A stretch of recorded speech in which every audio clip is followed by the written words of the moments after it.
Congo Synthèse. La synthèse des infos de la RDC, l'Afrique et le reste du monde. Une seule adresse. www.congosynthèse.com.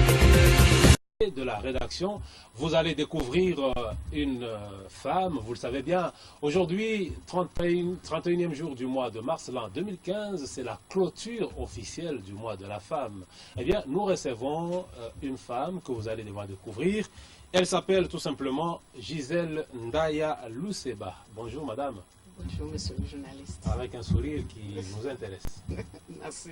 Voilà, vous êtes présidente nationale de la CDTU, entendez, Convention des démocrates travaillistes unifiés. Non seulement cela, vous êtes également représentante provinciale de l'Église, le royaume des sacrificateurs, deuxième titre. Troisième titre, vous êtes présidente nationale des femmes sacrificatrices et activistes des droits de l'homme. Et comment vous en prenez tout ça vous-même? Vous en sortez comment? Merci beaucoup, monsieur le journaliste. Je sais que ce n'est pas très compliqué. C'est un problème de discipline. À chaque chose son temps. Donc, j'ai le temps que je consacre pour le parti, j'ai le temps pour l'Église, j'ai le temps pour la société tout entière, j'ai le temps aussi pour ma famille en tant que mère et épouse. C'est ce que j'ai souhaité entendre. J'allais croire que vous alliez passer outre la famille qui est la base. Voilà. Donc vous êtes une femme forte. Oui. Waouh. Eh bien, le mois de la femme, aujourd'hui, c'est la clôture. Qu'avez-vous, vous personnellement, tiré comme leçon, eu égard au comportement de la femme tout au long de ce mois? Ce que j'ai remarqué par rapport à d'autres années, il y a 10 ans, la façon dont la femme fêtait le mois de la femme, elle est devenue vraiment différente. Parce que maintenant, la femme, elle est plus scientifique. La femme cherche maintenant à savoir plus. Et elle a su aujourd'hui qu'elle a des potentialités qu'elle doit quand même développer et qu'elle peut mettre en exergue pour profiter de son pays et de sa famille, voire même de la société. Dans le temps, la femme, elle était là, toujours à la maison, dans la cuisine, tout ça. Et quand on parlait du mois de mars, pour elle, elle pensait que c'était juste porter les pannes, faire le défilé et après boire. Mais aujourd'hui, la femme, on voit avec des thèmes qui se suivent des années, la femme a compris que non, nous devons maintenant avoir un plus par rapport à ce que nous sommes pour la société et pour notre pays. Est-ce que ce n'est pas par contrainte que la femme est restée à la maison, la femme s'est disciplinée un peu par contrainte parce que le ministère n'a pas voulu imprimer des pagnes? Ce n'est pas une contrainte? Non, ce n'est pas une contrainte. Bon, la femme, cette fois-ci, elle a compris. Parce que si on parle de la parité, on parle d'égalité, moi je pense qu'il doit y avoir un début. Le début est là, ça fait bientôt 4 ans que nous sommes en train de passer dans des séminaires, des conférences, tout ça, et pour permettre quand même à la femme de comprendre vraiment le nœud du problème. Si elle doit participer dans des prises de décision, donc elle doit d'abord apprendre, elle doit d'abord connaître ce qu'elle doit faire, et ensuite, maintenant, elle sera prête maintenant pour faire ce qu'elle peut. Oui, vous êtes présidente nationale de la CDTU, Convention des démocrates travaillistes unifiés, un parti du centre-gauche. Oui. Madame, le thème de l'année, autonomisation de la femme, autonomisation de l'humanité, autonomisation et participation politique de la femme. Vous, quelle est la compréhension que vous avez par rapport à ces deux thèmes, international et national? D'abord, autonomisation, c'est la prise en charge. La femme doit se prendre en charge. Ça, c'est un. De deux, la femme doit comprendre qu'elle doit participer à la politique de son pays. Aujourd'hui, nous avons ce pourcentage qu'on nous a donné. Le 30% dans des listes aux élections, tout ça. Mais ce n'est pas une plaidoyer ou ce n'est pas quand même une mesure de grâce qu'on nous donne. Mais nous méritons parce que quand vous allez à l'école, vous trouverez toujours, il y a aussi des filles qui étudient. Et ces filles-là, elles ont eu des compétences, ces filles-là, elles ont étudié, elles ont des titres. et ces titres-là les permettent quand même d'occuper des postes des responsabilités. Et moi, je pense qu'avec ça, la femme doit se prendre aussi en charge par rapport à ce qu'elle est devenue. Et parmi les prises de position, elle doit aussi participer et occuper aussi des postes de responsabilité. Voilà un peu ce que je comprends par cette autonomisation par rapport à la politique. La femme, elle doit, par tous les moyens, faire un effort pour faire aussi la politique. Parce que si elle doit être représentée quelque part, on ne doit quand même pas ramasser la femme de la rue. On doit quand même prendre la femme politique. La femme qui a des notions politiques. La femme qui aime la politique. Et cette femme-là, elle est prête maintenant pour défendre quand même sa politique au niveau de son pays. Oui, je vous ai suivi attentivement. Vous parlez de 30% qui vous avez été accordé. D'ailleurs, Joseph Kabila, plusieurs fois dans ses adresses, il n'a pas cessé de valoriser la femme. Aujourd'hui, dans les organes de prise de décision, il n'y a que 9% de femmes. Et pourtant, il vous faut atteindre 30%. Quelles sont les meilleures stratégies pour vous pour arriver à atteindre les 30%? Y a-t-il des femmes capables, des femmes compétentes pour, s'il faut se répéter, compétir avec les hommes? 9% oui. Nous venons de quelque part. Si on est maintenant à 9%, donc il n'y avait rien. Donc moi je suis convaincu, avec tout ce que nous avons comme formation, nous allons atteindre les 30% et voire même dépasser les 30% pour être dans l'égalité. Comment? De toute façon, la femme, elle est debout aujourd'hui. La femme d'hier, ce n'est pas celle d'aujourd'hui. Aujourd'hui, vous parlez de Gisèle Ndaya, présidente d'un parti politique. Hier, elle n'a pas existé. Déjà, c'est déjà un plus. Et vous devez comprendre que demain, dans des prises de décision, il n'y en aura pas seulement les hommes. Et là, vous dirigez les licenciés, les docteurs, les ingénieurs, et vous vous sentez à l'aise. Et je suis très à l'aise. Je suis très à l'aise avec ça. Pas de complexe, parce que les mêmes compétences qu'ils ont, mais ce sont les mêmes que j'ai aussi. Et je pense qu'il n'y a pas un autre statut différent on va élaborer pour moi dans le parti. C'est le même statut que nous allons utiliser et le même projet de société que nous suivons. Et moi, je pense que je suis compétente et je peux très bien travailler. Et je suis très à l'aise avec ça. Et pensez-vous que les femmes peuvent facilement évoluer seules sans l'apport de l'homme? Moi aussi, je risque de vous reposer aussi cette question. Malheureusement, c'est moi qui pose la question. Voilà. La femme peut évoluer, pas seule. Bon, l'homme est toujours présent à côté de la femme, comme toujours la femme doit toujours être à côté de l'homme. Et ça se complète. Dire que la femme peut évoluer seule, il y aura toujours quelque part où elle aura besoin toujours de son prochain qui est l'homme. Voilà, avant que nous suivions un reportage tout à l'heure sur votre intervention récemment à l'occasion de l'an 1 de votre parti politique et surtout l'adresse et votre communication, je voudrais poser une question. Vous avez parlé dans cette rencontre où la CDTI, vous invitez les femmes que vous dirigez à s'inscrire massivement sur les listes pour être élu, qui député provincial, qui député national, eh bien participer au scrutin. Est-ce que pensez-vous que les femmes seront à même de se faire élire, d'autant que l'observation faite, les femmes votent difficilement pour les femmes? Comment pensez-vous y arriver? Je commence par ta dernière phrase qui est une question. Est-ce que les femmes vont voter les femmes ou non, tout ça? Moi, je pense que ça, c'est un langage que nous avons tenu hier. Aujourd'hui, nous avons conscientisé la femme. La femme doit voter pour la femme. Parce que la femme, elle a l'amour, la femme, elle a la passion, la femme, elle a l'instinct. Et la femme, elle est vraiment tout pour la société. Si hier, la femme n'a pas voté pour la femme, il y avait des choses qui ont fait que la femme qu'elle ne puisse pas le faire. Mais aujourd'hui, nous avons conscientisé la femme. Comme on a toujours dit, l'ennemi de la femme, c'est la femme elle-même. Moi, je pense que ce n'est pas ça. C'est l'homme qui est à la base de ça. Comment ça? Oui, parce que l'homme cherche toujours à diviser la femme pour qu'elle puisse récupérer maintenant le pouvoir. Mais aujourd'hui, la femme a compris. Hier, nous avons voté pour les hommes. nous avons chanté pour les hommes, nous avons dansé pour les hommes, mais qu'est-ce qu'ils ont fait pour nous? Mais moi, je pense qu'avec une femme, c'est une consoeur. Elle pensera à moi parce qu'elle connaît quand même quelle est la souffrance de la femme, qu'est-ce que ça représente la femme dans la société.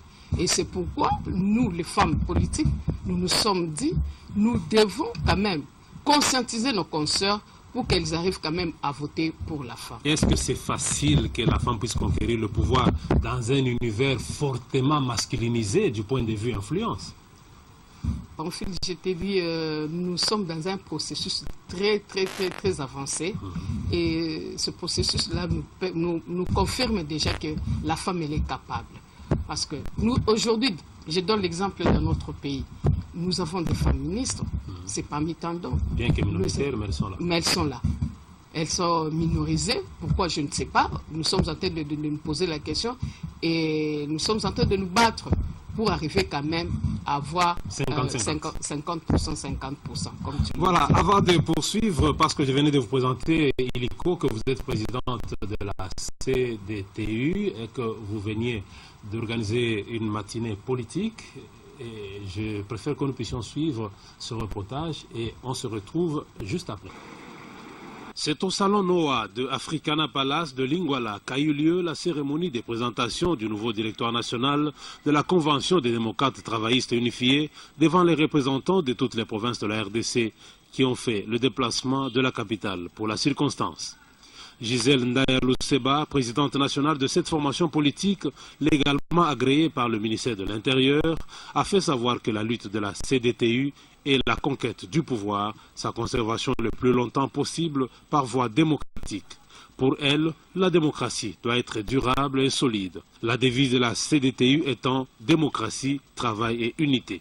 La Convention des démocrates travaillistes unifiés a pour idéologie la social-démocratie. Sa doctrine est l'économie socio-libérale et sa devise est démocratie, travail et unité. L'affirmation du travail, ou mieux du dur labeur comme vecteur de développement, afin de bâtir un pays plus beau qu'avant pour le bien-être social du peuple congolais à travers une justice distributive. La présidente nationale a appelé toutes les femmes, en général, particulièrement celles de la CDTU, à s'inscrire massivement sur les listes électorales pour les prochains scrutins. Elles doivent se réveiller pour qu'elles soient nombreuses dans les organes de prise de décision. Le secrétaire général de la CDTU, Léonide Moupépélé, a à son tour fait l'économie du projet de société en grande ligne. La CDTU entend faire prendre conscience aux Congolais que dans une société de la méritocratie, le travail est à la base de toute ascension sociale. La CDTU appelle par conséquent les Congolais à se défaire de la culture du moindre effort, l'une des jouissances qui a eu domicile au sein d'une certaine élite. L'heure est donc à la préparation pour les prochaines élections. Pour la CDTU, l'objectif, c'est d'avoir plus de sièges à tous les niveaux. Voilà, votre devise, démocratie, travail et unité. Quel est le message que vous voulez véhiculer? Sans démocratie, le peuple n'est pas à l'aise. Sans démocratie, il n'y a pas de pouvoir. Sans démocratie, il n'y a pas de paix. Voilà. Pour le travail, moi je pense que le travail c'est le vecteur du développement. Oui, parce que je suivi ni vous, enfin vous et même votre secrétaire général, vous mettez plus l'action sur le travail, l'emploi. Pourquoi seulement cela et comment pensez-vous combattre la pauvreté, vous, la CDTU? Moi je pense que nous devons mettre au centre du développement le travail. Sans le travail, les gens ne peuvent quand même pas parler du développement. Le travail commence, je pense que je peux donner un exemple, le travail commence toujours à la maison et dans des petites initiatives et jusqu'à ce qu'on peut arriver même dans des grandes réalisations. Donc on ne doit pas rester dormir sous nos oreillers pour dire que non, voilà, nous devons attendre un développement prochain. Non. Nous devons travailler et travailler dur pour arriver quand même à se développer soi-même et ensuite développer aussi son pays. C'est pourquoi nous, la CDTU, nous mettons toujours le travail au centre du tout. Sans travail, il n'y a pas de développement. De quelle manière? C'est pas dans les discours. C'est bien de parler travail dans de beaux discours, un bon français, mais sur le plan matériel, qu'est-ce que vous faites? Nous commençons d'abord par la création de petits emplois. Les petits emplois, par exemple, je peux parler des femmes actuellement. Elles sont, en tout cas, on parle des femmes entrepreneurs, mais ce sont des femmes qui ont commencé avec des petites affaires. Et ces petites affaires-là les amènent quand même à réaliser des bénéfices. Et demain, on parlera quand même du développement parce qu'elles se prennent maintenant en charge, elles prennent la famille et la société en charge. J'ai suivi à la CDTI, vous prenez le pluralisme syndical et le principe d'alternance. Est-ce que ce n'est pas la politique de haute-toi de là que je m'y mette? D'abord, la République démocratique du Congo, c'est un pays démocrate. Donc, ce n'est pas un pays où on dirige avec un esprit dictatorial. La politique actuelle, c'est la politique d'ensemble. La politique actuelle, c'est la politique démocrate. Donc, les gens doivent se mettre sur la même table et discutent. Donc, on a besoin de tout le monde. On doit pluraliser. Il y a des partis politiques. Le syndicat est là pour recadrer quand même des sociétés et parler aussi pour les ouvriers et les gens qui travaillent ensemble. C'est pourquoi nous disons que nous devons toujours être là présents et travailler ensemble. Et ensemble, quand les autres travaillent, nous devons les accompagner. Après eux, il y en aura toujours d'autres. Et c'est ça la démocratie. Ce n'est pas la politique de haute toi et moi je me mets, non. Sinon, vous cessez d'exister parce que vous êtes un parti politique. L'objectif, c'est conquérir le pouvoir, le garder le plus longtemps possible. Je crois que c'est aussi la politique de la CDTU. Oui, nous devons conquérir le pouvoir, mais nous allons à la conquête du pouvoir, c'est quand il le faut. Nous ne devons quand même pas déranger le plan qui est déjà établi pour dire que non, nous sommes là, voilà. C'est tout un processus.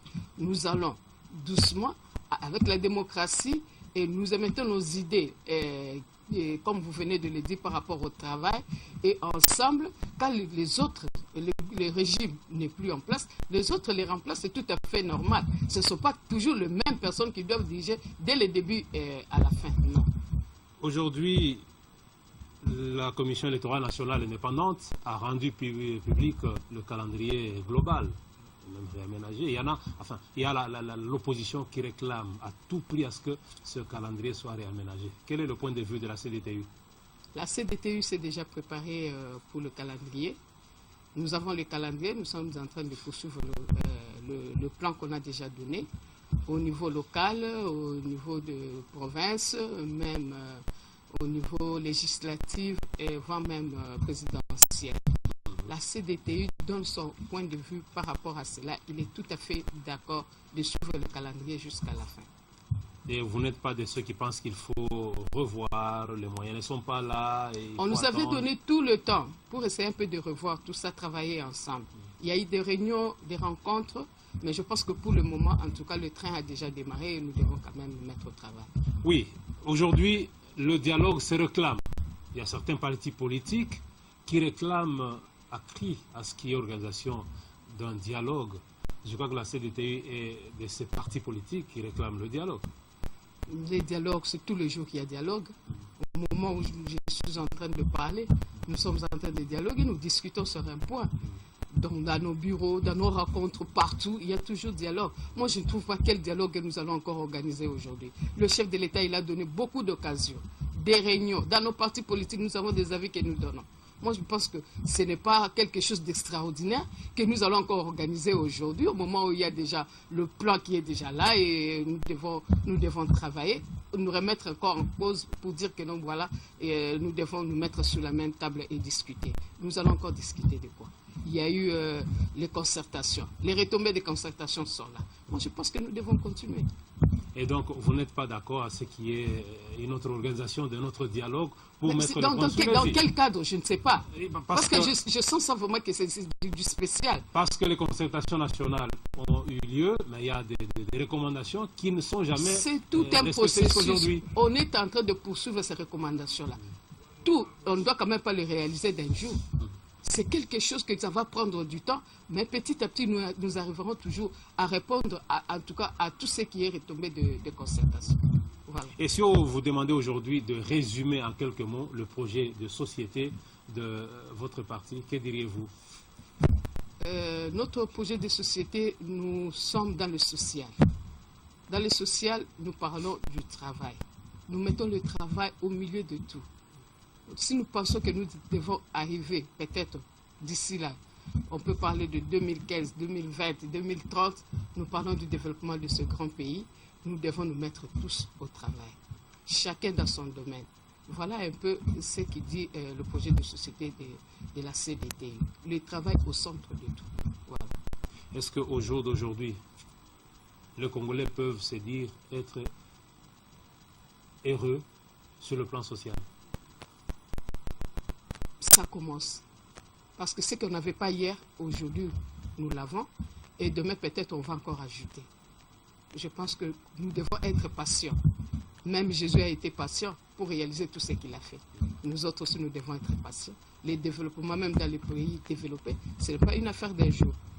C'est tout un processus. Vous êtes un parti du centre-gauche. Ça signifie quoi? Un parti qui prend juste pour le social. Qui prend juste le social. Oui. Voilà, mesdames et messieurs, c'est sur cette note que nous allons devoir terminer cette tranche. Nous recevions pour vous Madame Gisèle Ndaya Luseba, elle est présidente nationale de la CDTU, entendez, Convention des démocrates travaillistes unifiés, présidente nationale des femmes sacrificatrices, représentante provinciale de l'église Le Royaume des Sacrificateurs. Elle est en même temps activiste de droits de l'homme. Si je vous demandais de vous poser vous-même une question et de répondre. Je remercie la RTGA qui m'a reçu aujourd'hui sur ce beau plateau. Et tous les journalistes, les caméramans. En tout cas, je suis très content que Dieu bénisse quand même cette chaîne. Merci, nous recevons cette bénédiction. Eh bien, mesdames et messieurs, c'est la fin de cette tranche. Invités de la rédaction, nous nous retrouvons prochainement pour un autre numéro. D'ici là, portez-vous bien.